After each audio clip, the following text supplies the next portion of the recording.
Esta mañana, hermano, yo quisiera hablarte un poquito acerca de decidir decidir para la eternidad. ¿Cómo podemos decidir bien para la eternidad? ¿Qué va a pasar en la eternidad y cómo nosotros debemos decidir para que esa eternidad sea buena para nuestras vidas, ¿no? Y podamos nosotros vivir una vida verdaderamente eterna con el Señor. Y yo te quiero leer Primera de Tesalonicenses capítulo 4, si puedes ir conmigo ahí, en el versículo, vamos a leer del verso 13 al verso 14, creo que ahí dice en la pantalla 17, pero no, vamos a leer solamente del verso 13 al verso 14. Dice: tampoco queremos, hermanos, que ignoren acerca de los que duermen, para que no se entristezcan como los otros que no tienen esperanza. Versículo 14: porque si creemos que Jesús murió y resucitó, así también traerá Dios con Jesús a los que durmieron en él. Y vamos a tocar hoy un poquito el tema de la muerte, ¿no? Y es difícil tratar este tema o el tema de la eternidad, ¿no? Es difícil tratar el tema de lo que nos sucede al morir, porque la Biblia tiene muchas citas, muchos pasajes un poquito grises o oscuros en cuanto a entender esta realidad, pero sí podemos a través de la Biblia, hermano, establecer puntos bien definidos en base a la palabra de Dios, y entender eso nos ayuda a establecer un criterio bíblico y nos ayuda, escucha, a no caer en extremos o en doctrinas equivocadas o erróneas, ¿no? Por ejemplo, hay una doctrina que predican los testigos de Jehová.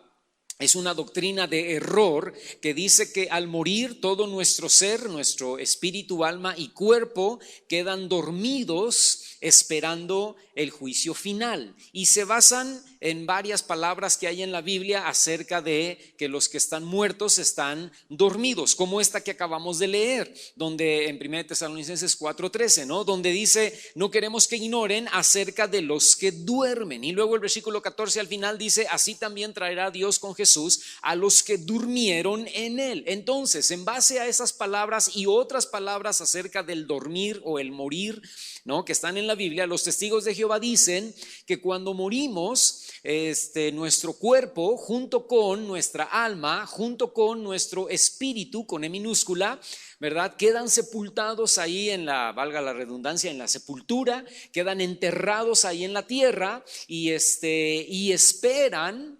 dormidos, entre comillas eso de dormidos, ¿verdad?, esperan el juicio final. Y esta doctrina de error, hermano, surge de tomar la palabra dormir de una manera literal. La palabra dormir que usa el Nuevo Testamento, siempre que tú veas cuando dice los que murieron o durmieron, ¿verdad?, en el Nuevo Testamento, esa palabra en griego es una palabra que es koimao, que se traduce como dormir o dormitar, pero también se usa como morir o fallecer. Y la Biblia usa esta palabra dormir por dos razones. Número uno, como un eufemismo, ¿verdad? ¿Y qué es un eufemismo? Eufemismo es una palabra que se usa más suave o más delicada, que sustituye a otra palabra considerada como tabú o considerada de mal gusto o considerada grosera o demasiado franca. Por ejemplo, llega el jefe de la fábrica y te dice: vamos a hacer reducción de personal. Eso para no decirte que te van a despedir. No, está usando un eufemismo para que se oiga más suavecita la cosa, ¿verdad? Y para que se oiga más tranquilo, ¿verdad? Vamos a hacer reducción de personal, y porque si te dicen vamos a despedirte, pues te preocupas, pero como es reducción de personal, pues lo tomas como diciendo: está bien, ¿verdad? O como decir, por ejemplo, el hermano Daniel Carrillo está en la tercera edad, en lugar de estar bien viejo, ¿no? Ya no se acuerda ni en qué mes estamos. Entonces, para no decir que está viejo, entonces dices, pues está en la tercera edad, ¿no? Está en la tercera etapa de su juventud.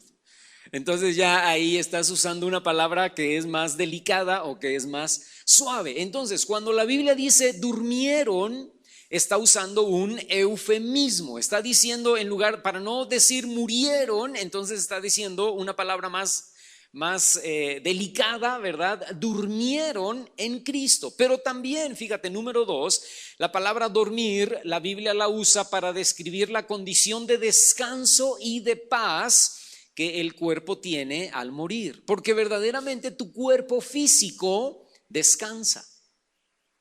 Batallaste o alguien, un ejemplo, ¿no? La persona batalló con una enfermedad terrible, cáncer o diabetes o qué sé yo, ¿no? Y batalló, y los últimos años de su vida o meses de su vida estuvieron sufriendo dolores y terapias y radiaciones, ¿no? Y quimios, ¿no?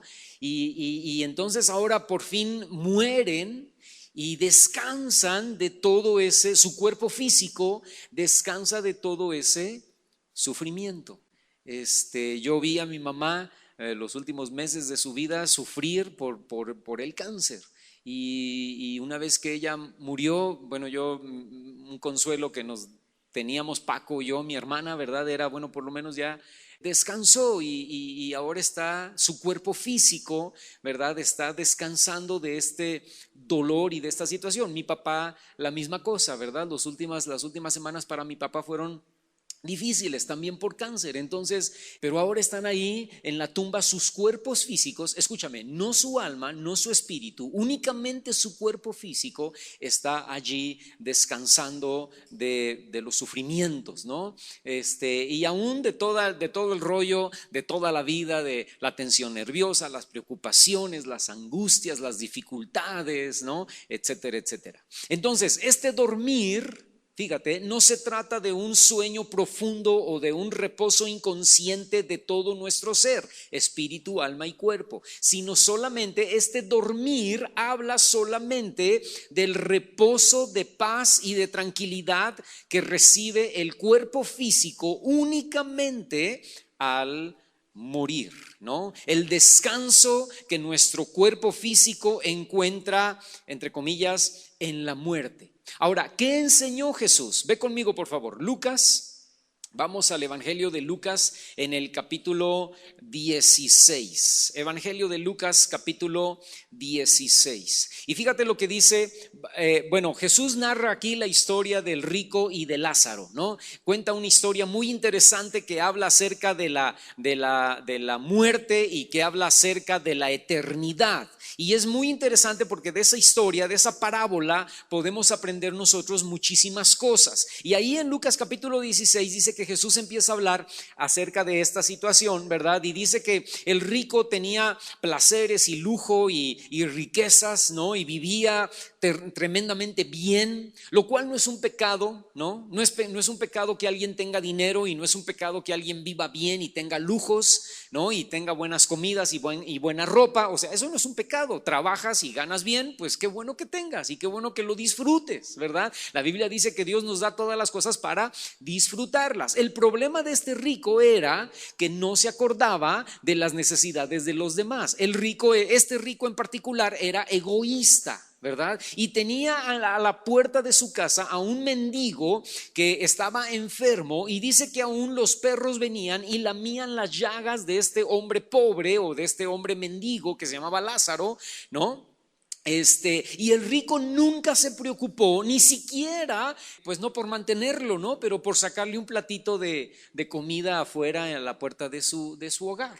O sea, ni siquiera eso, ¿no? Entonces era este rico, el problema de este hombre rico no eran sus riquezas, el problema de este hombre rico era su egoísmo, ¿no? Que todo lo que tenía era solamente para él. Y dice entonces el versículo 22 que aconteció que murió el mendigo, fíjate, y fue llevado por los ángeles al seno de Abraham. Y murió también el rico y fue sepultado. Dice el verso 23, y en el Hades alzó sus ojos estando en tormentos y vio de lejos a Abraham y a Lázaro en su seno. Ahora, yo solamente voy a leer hasta el versículo 23, pero si tú quieres puedes leer toda la parábola, toda la historia y y ver después lo que enseñamos aquí esta mañana y corroborarlo ya con tu lectura personal.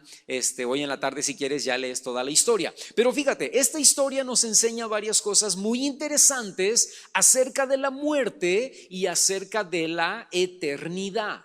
Número uno, el Seol era el lugar de los muertos, y en ese tiempo, antes de que Jesús resucitara y fuera a la presencia del Padre, el Seol se dividía en dos lugares: el seno de Abraham y el Hades. El seno de Abraham era un lugar de consuelo para los justos, lo que hoy sería para ti y para mí el cielo, o el paraíso, pero estaba en el centro de la tierra, en el Seol, ¿verdad? Y el Hades, que era el infierno, que era el lugar de tormento para los injustos. Y dice la Biblia que entre el seno de Abraham y el Hades, o el seno de Abraham y el infierno, había una gran cima, había un gran hoyo, había un gran barranco, un abismo. Que no podían los que estaban en el seno de Abraham pasar al Hades, y los que estaban en el Hades o en el infierno no podían pasar al seno de Abraham. Y lo que es importante entender, hermano, número dos, es que Lázaro es llevado inmediatamente por los ángeles después de morir al seno de Abraham. Y el rico también es inmediatamente enviado al Hades o al infierno. Pues ahí no lo dice, pero yo me imagino que por los demonios, ¿verdad? Los ángeles llevaron al rico, los ángeles llevaron a Lázaro al seno de Abraham, y los demonios llevaron al rico al Hades o al infierno. Pero escucha, pero eso sucedió inmediatamente al morir. El cuerpo de Lázaro quedó enterrado, pero el alma y el espíritu de Lázaro fueron al seno de Abraham. El cuerpo del rico quedó enterrado, pero el alma y el espíritu del rico fueron inmediatamente al Hades. Ahora, tercera cosa, el alma y el espíritu, tanto del rico como de Lázaro, estaban conscientes, muy conscientes, hermano. Los dos, tanto el rico como Lázaro, sabían dónde estaban y sabían lo que les estaba pasando. Lázaro sabía que estaba siendo consolado, y el rico sabía que estaba en un lugar de tormento, en una llama quemándose. Los dos sabían, los dos estaban muy conscientes, ¿verdad?, de que estaban en ese lugar, aun cuando el cuerpo del rico descansó, entre comillas, porque sí descansó el cuerpo del rico, ¿no? Vuelvo a repetir, de los afanes de la vida, de las preocupaciones, de los pagos al Infonavit y todo el rollo, ¿verdad? El rico descansó físicamente, pero su alma y su espíritu no. Su alma y su espíritu estaban en un lugar de tormento. El cuerpo de Lázaro descansó de toda esa enfermedad, donde los perros venían y le lamían las llagas. Descansó, pero también descansó su espíritu y su alma, porque estaban en el seno de Abraham. Fíjate, estaban tan conscientes en estos dos lugares que el rico pudo reconocer a Lázaro. Él podía ver a través de esta cima, o de este hoyo, o de este barranco, o de este abismo. Imagínate que esto es la orilla, y la otra orilla es ahí donde está Paco y Sonia, ¿no? Entonces todo esto es un abismo, todo esto es un hoyo. Y entonces el rico podía ver, alcanzaba a ver, y decía: Padre Abraham, manda a Lázaro. Yo sé quién es ese fulano, yo sé que es Lázaro, el que estaba fuera de mi casa, y que los perros le venían y le lamían las llagas, y que estaba enfermo, y que yo nunca le saqué ni un vaso de agua. Y ahora él está siendo allá consolado, y yo estoy siendo acá atormentado. Manda por favor a Lázaro, que venga, que traiga tantita agua en la punta de su dedo y me la ponga aquí en la boca, para que yo me pueda por lo menos tantito refrescar. Y Abraham le contesta ya, ¿verdad? Y le dice: no se puede. No se puede que él pase donde tú estás, ni que tú pases donde él está. El rico estaba tan consciente en este lugar, hermano, que se acordó que tenía 5 hermanos viviendo todavía. O sea, él estaba consciente que él estaba ya muerto, él estaba consciente que él estaba en este lugar de tormento, pero le dice a Abraham, ¿verdad? Le dice, entonces manda a Lázaro que vaya y le predique a mis 5 hermanos que están todavía vivos, para que no vengan a este lugar de tormento en el que estoy yo. O sea, el alma y el espíritu, hermano, estaban bien despiertos y bien conscientes. El cuerpo estaba enterrado, el espíritu y el alma no. El espíritu y el alma sabían lo que estaba pasando. Y número 4, y ya se los adelanté, pero se los digo, ¿verdad? No podían cambiar de lugar. Y ese no poder cambiar de lugar, ese no poder que Lázaro viniera a donde estaba el rico, ni el rico a donde estaba Lázaro, ese no poder que Lázaro fuera, regresara de la tumba y les predicara a los 5 hermanos vivos del rico. Ese no poder habla de varias cosas. Y déjame decirte esto, hermano. Quiero tocar esto con muchas pinzas y con mucho cuidado y con mucho amor y con mucha misericordia, porque yo sé que rompo tradiciones que se nos han heredado de las religiones pasadas, ¿no? Yo sé que rompo sentimientos y emociones, hermano, que uno quisiera tener para uno poder consolarse. Pero déjame decirte algo, hermano, cuando venimos a la Biblia y entendemos la palabra, este es nuestro consuelo, más que las tradiciones o las costumbres o las cosas que nos han hablado en el pasado, que las han querido hacer pasar como verdaderas, pero que tristemente y lástima, ¿verdad? Pero son mentiras. ¿Está bien? Entonces quiero tocar esto porque no quiero herir tu susceptibilidad, ¿no? Pero tenemos que hablar de la verdad de la Biblia, y la verdad de la Biblia nos hace libres. Amén, hermano. ¿Estás conmigo? Entonces, no poder cambiar de lugar, primera cosa, nos enseña que realmente no existe un purgatorio para expiar los pecados. Ya murió el familiar, entonces ahora hay que rezarle, hay que orar, hay que hacer misas, ¿no? Para que entonces su alma y su espíritu, que están en el infierno, porque era terrible el fulano, ¿verdad? O sea, era mal hablado, era borracho, fue adúltero, engañó a la esposa, y entonces, híjole, ya murió. Bueno, pues entonces ahora hay que hacerle rezos, hay que hacerle misas, hay que hacer algo, ¿verdad? Para que su alma y su espíritu viajen del lugar y dejen ese purgatorio donde está purgando su condena por haber sido, no era tan malo, pero era medio malo, ¿verdad? Entonces, como era medio malo, en ese purgatorio, pues purgue su media maldad y pueda pasar a un lugar de consuelo, o a un lugar bonito, a un lugar donde esté en la presencia de Dios. La Biblia dice, no se puede. Una vez que llegaste al infierno, no puedes pasar al cielo. No hay un purgatorio. Ya no sirven los rezos, ya no sirven las oraciones, ya no sirven las misas, ya no sirven las reuniones. Hermano Daniel, hagamos una reunión a favor del tío que murió, y ya no sirve, ¿verdad? Ya no funciona. ¿Por qué? Porque ya no hay. Es como cuando llegas a un examen sin estudiar. Ya no hay chance, hermano. Lo que aprendiste, lo aprendiste, y lo que no, pero voy a reprobar. Pues sí, ni modo, eso lo hubieras pensado 5 días atrás, ¿verdad? Poner un mes atrás, 3 meses atrás, ponerte a estudiar, echarle ganas. Escúchame, hermano, no existe un purgatorio. No se puede cambiar de lugar, lo que significa que no se puede regresar al mundo de los vivos. El engaño del día de muertos, hermano, es un engaño, perdóname, satánico del diablo. Aquí le ponemos su altar y le ponemos el arrocito que tanto le gustaba, rojo con zanahoria y chicharitos, ¿verdad? Y le ponemos su mole rojo y le ponemos su pulque para que venga y tome y coma y conviva con nosotros los vivos una vez al año, el 1 o el 2 de noviembre. No existe. No puede venir, aunque le pongas lasaña, aunque le pongas lo que quieras ponerle, ¿verdad? No puede venir. Pero él ha de estar en el cielo, entonces como está en el cielo, pues sí puede. No puede venir. Si está en el infierno no puede venir, y si está en el cielo no puede venir. Hermano, pero a mí me habla. A mí se me ha parecido y me ha dicho, pórtate bien, obedece a tu mamá, ¿verdad? Y pues no, te puedo prometer que no es él, ¿verdad? Lo he soñado, sí, claro, porque yo he soñado a mi mamá, hermano. Yo sueño a mi mamá, yo sueño a mi papá.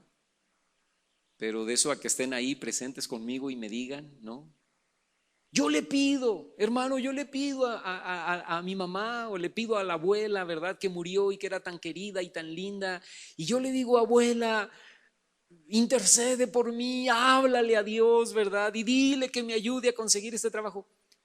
No puede. Tu abuela, tu madre, tu padre, tu tío, que ya murieron, ¿verdad? No pueden interceder por ti, no pueden hablar por ti. Porque así como no pueden pasar del infierno o del cielo a este lugar, tampoco pueden o ver ni saber lo que te está pasando a ti, ¿no? Imagínate a mi mamá preocupada allá en el cielo, ¿no? Ay, mi hijo Daniel se está volviendo cada vez más viejo, no se acuerda ni del mes que vive, este pobrecito, ¿no? No, ella está feliz allá, contenta, gozándose en la presencia del Señor, sin saber si yo lo que me está pasando aquí o lo que nos está pasando a mí, a Mireya, a mis hijos, ¿verdad? A Paco, a Sonia, ¿no? Escúchame, no se puede cambiar de lugar, lo que significa que no hay reencarnación. No le dice Abraham al rico, bueno, pues espérate, ¿verdad?, a que Lázaro reencarne como una mariposa y va a ir y les va a decir a tus hermanos, ¿verdad? Espérate a que Lázaro reencarne como un niño, ¿verdad? Y entonces Lázaro, siendo niño, se va a acordar, yo en mi otra vida, ¿verdad? Era pobre y estaba allá a la puerta de un rico y me lamían las llagas y ahora me acuerdo que tengo que ir y predicarle a los 5 hermanos de este señor, ¿verdad? O sea, no hay reencarnación. La reencarnación no existe. La reencarnación no es verdad. Tú mueres y tú no reencarnas ni en mariposa, ni en toro, ni en elefante, ni en hombre, ni en mujer. Tú mueres y vas o al cielo o al infierno. Fíjate, no podían cambiar de lugar, lo que significa que el alma y el espíritu no están flotando en una dimensión desconocida. No están flotando, están en un lugar, el infierno o el cielo. El alma y el espíritu no están pasando por diferentes niveles. Hermano, es que hay 7 cielos, hay 40 cielos, 40 infiernos, ¿verdad? Y entonces van pasando de nivel en nivel y van pasando a un mejor infierno o a un mejor cielo, ¿no? O sea, no pasan por niveles. El hecho de que no podían cambiar de lugar nos habla, escúchame, de que sí hay vida después de la muerte. No todo termina en la tumba. De que sí hay recompensa y sí hay castigo después de la muerte. Y lo mejor, que sí podemos, si escogemos bien en esta vida, sí podemos ir a la presencia de Dios y eso va a ser muchísimo mejor de lo que estamos viviendo aquí. Hermano, y entonces ya no tiene caso ir y visitar la tumba de mi mamá o de mi papá o de mi hijo, ¿verdad? No, es que, escúchame, es que tú puedes ir y visitar la tumba si tú quieres, ¿verdad? Voy y hablo con ellos. Pues está bien. Digo, no están ahí y no te escuchan. Pero si es tu sentimiento y si es tu deseo, ¿verdad? Te desahogas de esa manera, pues ve y visita la tumba y límpiala y si quieres ponle flores, ¿verdad? Yo, por ejemplo, no sé si Paco lo ha hecho, pero yo, por ejemplo, jamás he ido, después de que murió mi mamá en el 2014, mi papá hace 2 años, ¿verdad? Jamás he ido a la tumba, porque yo sé que no están ahí. Jamás le he hablado a mi mamá, ¿verdad? Ay, mami, acuérdate, ¿verdad? O sea, jamás. ¿Por qué? Porque yo sé que mi mamá no me escucha, mi papá tampoco me escucha, ¿no? Ellos están en un lugar donde ya no tienen contacto conmigo y no ven ay, mira cómo tiene mi tumba, ¿verdad? Que no viene y la barre y que no viene. O sea, su cuerpo está ahí enterrado y ellos no saben, ellos no entienden esto. Lucas capítulo, no lo busques, pero anótalo si quieres, Lucas capítulo 23, verso 43, Jesús le dice a la persona que estaba crucificada junto a él, de cierto te digo, porque el hombre se voltea con Jesús y le dice, Señor, acuérdate de mí cuando estés en tu reino. Y Jesús le dice, de cierto te digo que hoy estarás conmigo en el paraíso. Fíjate, no le dice a este hombre, Jesús no le dice, todo tu ser va a quedar dormido y después vas a estar conmigo en el paraíso. No. Hoy, y ese ir al paraíso iba a suceder inmediatamente después de la muerte de este hombre. Su cuerpo de este hombre iba a morir en la cruz, iba a quedar colgado en la cruz. El cuerpo de este hombre iba a ser quitado de la cruz, iba a ser enterrado, pero su alma y su espíritu estarían inmediatamente ese mismo día, según palabras del mismo Jesús, en la presencia del Señor. ¿Te da esperanza esto? ¿Qué enseñó Pablo? Ve conmigo, Filipenses capítulo 1. Fíjate lo que dice el versículo 22. Bueno, quiero explicarte un poquito la historia. Pablo está en la cárcel, está esperando que se le dé un veredicto de muerte o de vida. Y Pablo está diciéndole a los hermanos, ayúdenme a orar, que Dios me libere de este lugar. Pero Pablo sabía que él podía salir libre de la cárcel, vivo o muerto. Y para Pablo no había problema. Pablo decía, vivo o muerto, yo voy a ser libre. Si soy libre, vivo, pues qué bueno, porque entonces voy a poder seguir trabajando para Dios y seguir predicando el evangelio y seguir trabajando para la iglesia. Y si soy libre muriendo, pues qué bueno, porque voy a ir a la presencia de Dios, dice Pablo. O sea, Pablo no estaba diciendo, ayúdenme a orar para que salga libre vivo, hermanos, por favor, que no me maten. O sea, no, él no estaba hablando de eso. Él decía, como sea, pero que yo sea libre, vivo o muerto. Y entonces dice versículo 22, mas si el vivir en la carne, escucha, resulta para mí en beneficio de la obra, pues entonces dice Pablo ahí, no sé qué escoger, dice el verso 23, porque de ambas cosas, muerte o vida, estoy puesto en estrecho, teniendo deseo, fíjate cómo dice, hermano, partir y estar con Cristo. No dice partir, morir y quedarme ahí en la tumba dormido hasta que el Señor me resucite. No dice eso, dice morir, partir y inmediatamente estar con el Señor. Dice, lo cual es muchísimo mejor. Si me quedo aquí vivo, trabajando para la iglesia y para la obra de Cristo, qué bueno. Pero si me muero y me voy a la presencia del Señor, inmediatamente, wow, hermano, pues eso es fabuloso, ¿verdad? Dice versículo 24, pero quedar en la carne, yo entiendo, dice Pablo, ¿verdad? Yo sé que el quedar en la carne, pues por ahorita es más necesario por causa de ustedes, ¿no? Entonces, Pablo se encontraba allí en la cárcel y Pablo se encontraba en esta encrucijada, ¿verdad? No saber qué escoger, si morir y estar con Cristo o vivir y continuar trabajando para la iglesia. Lo interesante es que Pablo afirma lo mismo que afirma Jesús en la parábola que acabamos de leer y en la historia del hombre que estaba crucificado junto a él. Afirma que al morir, él se iba a encontrar inmediatamente delante de la presencia del Señor. Fíjate otra cita, 2 Corintios capítulo 5, ve conmigo ahí por favor. Y fíjate lo que dice en el versículo 8. Vuelve a repetir lo mismo. Dice, pero confiamos y más quisiéramos estar ausentes del cuerpo y presentes al Señor. Por tanto, procuramos también, o ausentes o presentes, o sea, o vivos o muertos, procuramos, fíjate, y esas es las dos palabras que debes subrayar, serle agradables. Estemos vivos o estemos muertos, lo que queremos nosotros, dice Pablo, es vivir siéndole agradables. Fíjate, una vez más Pablo confirma que si estamos ausentes del cuerpo o si morimos, nos hacemos inmediatamente presentes delante del Señor. Vuelvo a repetir lo mismo que les he estado diciendo todo este tiempo, ¿verdad? Nuestro cuerpo queda enterrado, descansando o dormido, pero nuestra alma y nuestro espíritu van directamente a su presencia. Pero Pablo hace hincapié no en eso, sino en el que ausentes o presentes, lo que procuramos siempre es serle agradables, es decir, vivir vidas que le den gloria y honra a Dios, vivir vidas en santidad. ¿Por qué? Ve conmigo ahí mismo en 2 Corintios 5, ahora el versículo 10.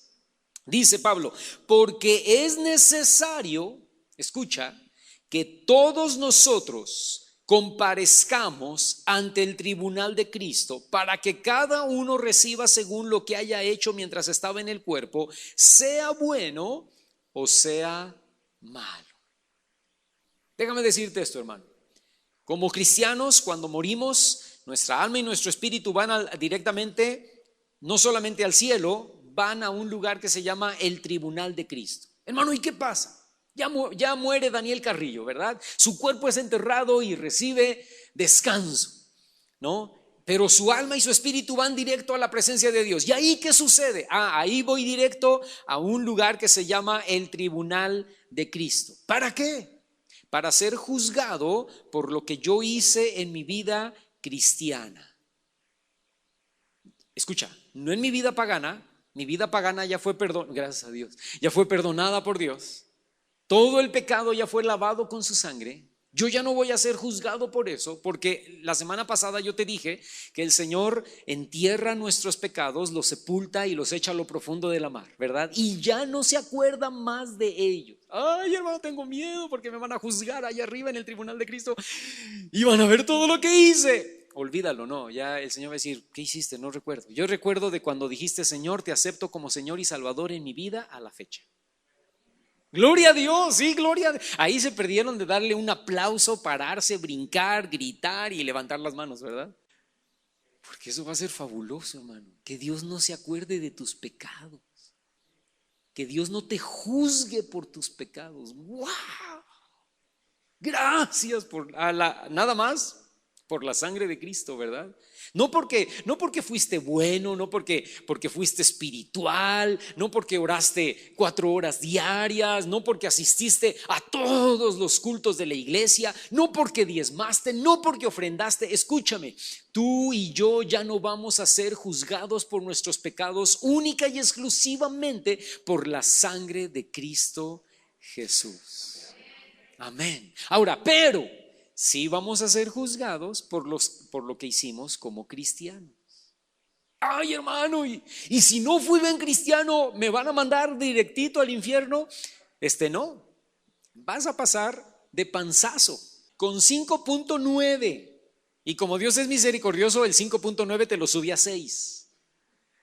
De puro panzazo, pero vas a pasar al cielo. Pero sí vas a ser juzgado. Te van a decir, ok, ¿qué pasó con tus dones? ¿Qué pasó con tus frutos?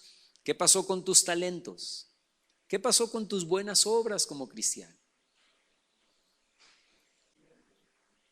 ¿Cuánto diste? Y no estoy hablando de diezmos y ofrendas, estoy hablando de cuánto le diste a personas, lo que decía hace un momento Jonathan, ¿verdad? ¿Cuánto diste a personas que tenían necesidad?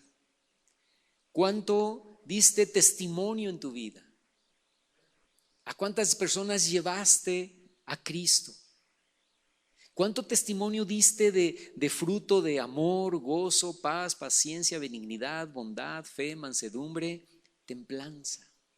¿Cómo usaste los dones que te di? Porque yo te di dones. Tenías el don de profecía, o tenías el don de sanidad, o tenías el don de los que hablamos de Romanos, ¿verdad? El don de percibir o el don de administrar. ¿Cómo lo usaste para la iglesia?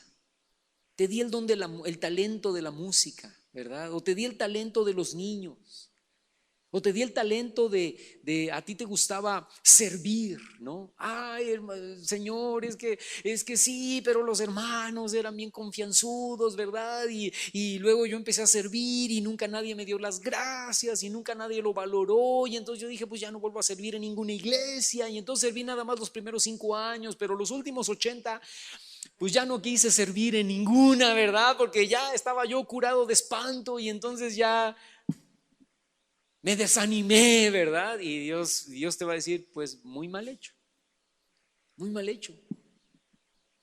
tache, saca 6, ¿no? Aquí tienes tu recompensa. Y entonces algunos de recompensa, yo siempre lo he dicho, ¿verdad? Van a recibir un pin de oro, ¿verdad? Ya eso es todo, un alfilercito con una cosa redondita ahí que dice cielo eterno. Y un angelito. Y algunos el pin va a ser así microscópico, ¿verdad?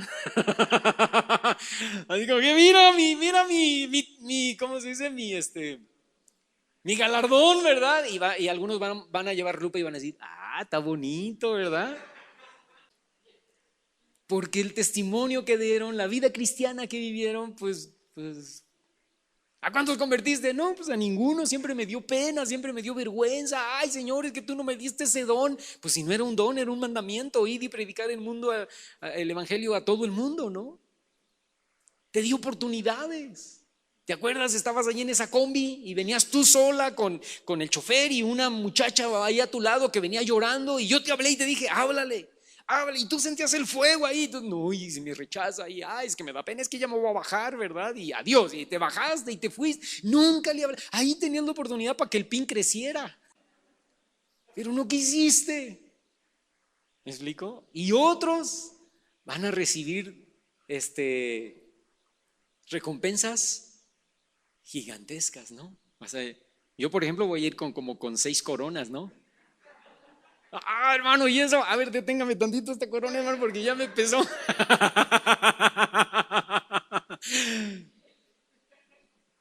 Algunos van a venir así con recompensas. ¡Wow! ¿Y eso qué? Las recompensas que Dios me dio. Escúchame, y las recompensas no son por cuánto oraste. Las recompensas no son por cuánto estudiaste la Biblia tú en lo personal. No, o cuánto veniste a la iglesia. No, hermano, escúchame, esas cosas son buenas y son necesarias, pero esas cosas sirven nada más para ti, ¿no? Yo soy el que me beneficio de orar 20 horas diarias. Yo soy el que me beneficio de orar o de leer la Biblia, estudiar la Biblia 8 capítulos diarios. Yo soy el que me beneficio de venir a la iglesia y no faltar. Eso es un beneficio para mí mismo. Y yo no voy a recibir recompensa por eso, porque eso era mi obligación. Yo voy a recibir recompensa por lo que hice en la congregación para Dios, ¿verdad? Vuelvo a repetir, ¿a quién evangelicé? ¿A quién traje? ¿Cuánto servía en la congregación? ¿Cuánto le servía a la gente allá afuera? ¿No? Yo era de las, estoy suponiendo nada más, ¿no? Pero imagínate, yo era de las personas que la vecina estaba enferma y yo le horneaba un pastel o yo le hacía la comida y iba, vecina, mire, le trajimos pollito con caldo. Ay, ¿cómo cree? ¿Por qué? Pues porque supimos, su esposo nos dijo que estaba enferma y está ahí, no puede caminar, ¿verdad?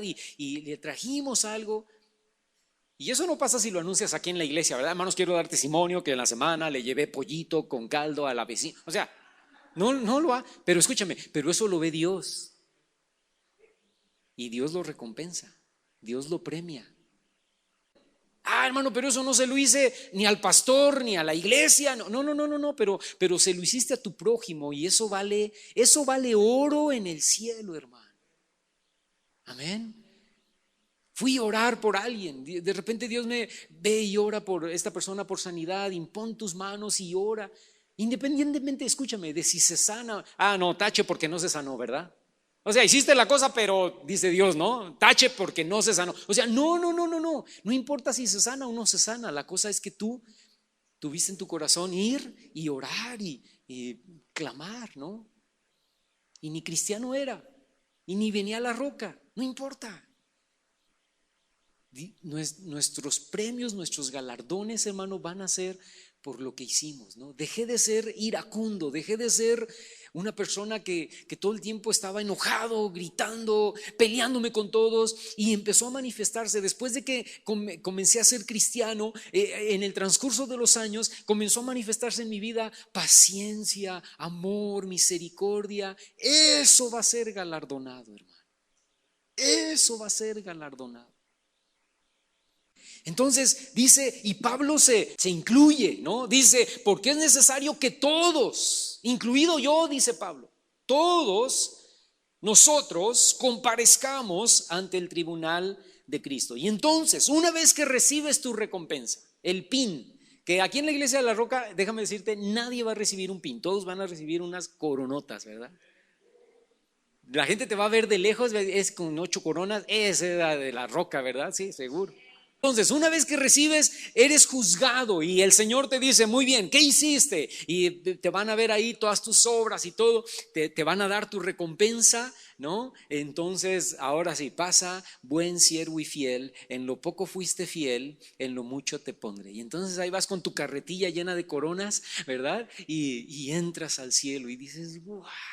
¡Qué glorioso! Y ves unos colores que jamás habías visto en tu vida y oyes unos sonidos que jamás habías escuchado y estás ahí gozándote y diciendo, wow, valió la pena 50 años de cristianismo donde me abstuve de un montón de cosas, dejé de hacer un montón de cosas que los tíos y los primos paganos me decían, te pegan, religioso, fariseo, payaso, ridículo, y valió la pena. Por esto valió la pena toda una eternidad en la presencia del Señor. Amén. Amén. Fíjate, vamos a recibir galardones, vamos a recibir recompensa en base, escúchame esto, hermano, a nuestro amor y obediencia al Señor. Porque verdaderamente demostraste que amaste a Dios con todo tu corazón y con toda tu alma y con todas tus fuerzas y con todo tu ser. Voy a terminar con esto. Juan capítulo 5, ve conmigo ahí, versículo 28. Y esta es la conclusión. Fíjate, Juan capítulo 5, versos 28 al 29. Te lo leo. Dice Jesús, no se maravillen de esto. Porque vendrá hora cuando todos los que están en los sepulcros, hablando del cuerpo que está sepultado y hablando de paganos y cristianos, dice, todos los que están en los sepulcros, el cuerpo que está ahí, entre comillas, dormido, oirán su voz. Y los que hicieron lo bueno, escucha, saldrán a resurrección de vida, mas los que hicieron lo malo irán a resurrección de condenación. Ahora, hacer lo bueno ahí no está hablando de hacer buenas obras, porque somos salvos por gracia y no somos salvos por obras. Hacer lo bueno allí en esa cita de Juan capítulo 5 versículo 29, hacer lo bueno consiste en creer y aceptar al Hijo, creer y aceptar a Jesús como Señor y Salvador para recibir una nueva naturaleza que a su vez va a producir buenas obras. Y hacer lo malo sería rechazar al Hijo como Señor y Salvador, lo cual resulta en continuar viviendo una vida de obras malas. Entonces, fíjate, si leemos otra vez el versículo 29, lo que diría sería, y los que aceptaron al Señor e hicieron lo bueno, los que hicieron lo bueno reconociendo a Jesús como Señor en sus vidas, saldrán sus cuerpos físicos a resurrección de vida. Mas los que hicieron lo malo y nunca quisieron reconocer a Jesús como el Señor de su corazón, ni quisieron arrepentirse de sus pecados, entonces ellos van a salir, su cuerpo físico va a salir de la tumba en resurrección, pero en resurrección de condenación. Entonces, cuando un justo muere, ¿qué sucede?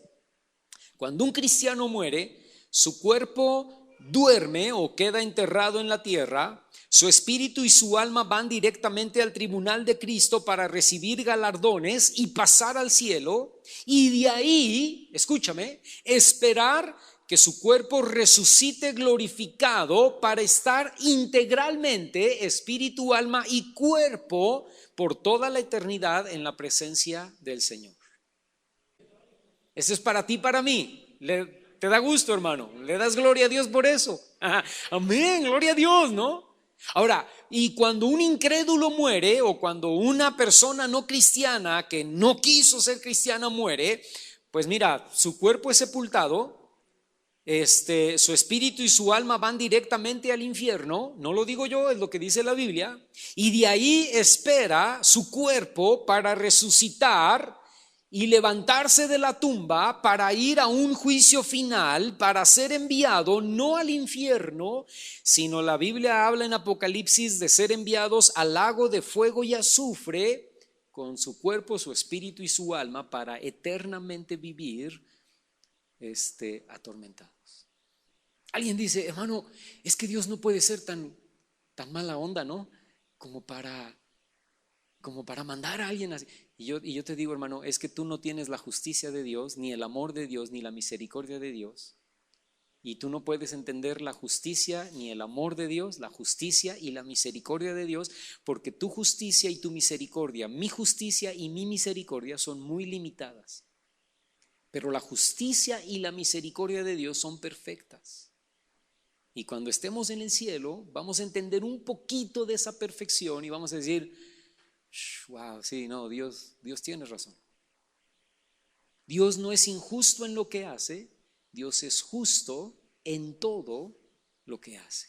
Y Él nos da una oportunidad. Aquí en esta vida, no una vez que mueres, aquí en esta vida necesitas arrepentirte, conocerme como tu Señor, obedecerme como tu Señor y vivir la vida para mí como tu Señor.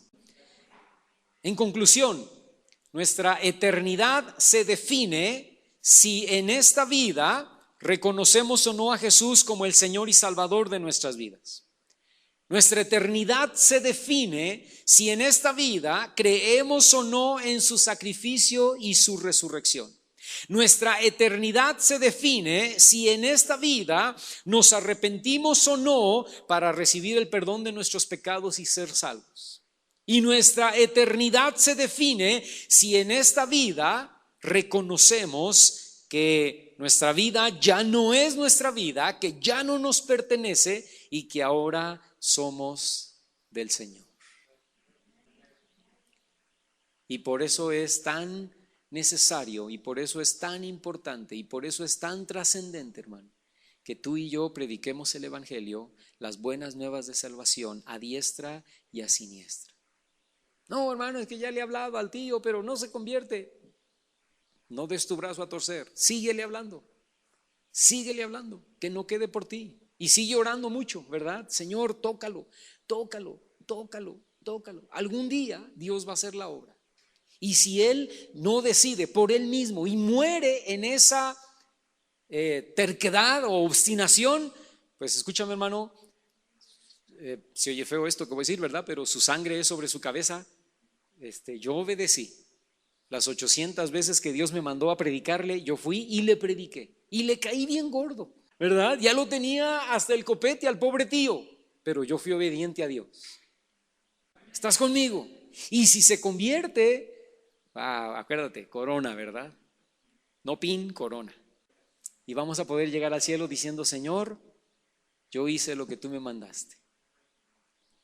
¿Cómo escogemos nuestra eternidad, hermano? ¿Qué decisión tomamos para la eternidad? Eso depende de cada uno de nosotros. Y es por eso que hoy, esta tarde, vamos a celebrar nuestra Santa Cena y vamos a tomar y vamos a darle gracias al Señor y vamos a decirle al Señor, Señor, gracias por tu sangre y gracias por tu carne que fue partida, tu sangre fue derramada y yo puedo ser salvo. Ayúdame a compartir las buenas nuevas de salvación a cada persona en el nombre de Cristo Jesús. ¿Estás de acuerdo conmigo, hermano?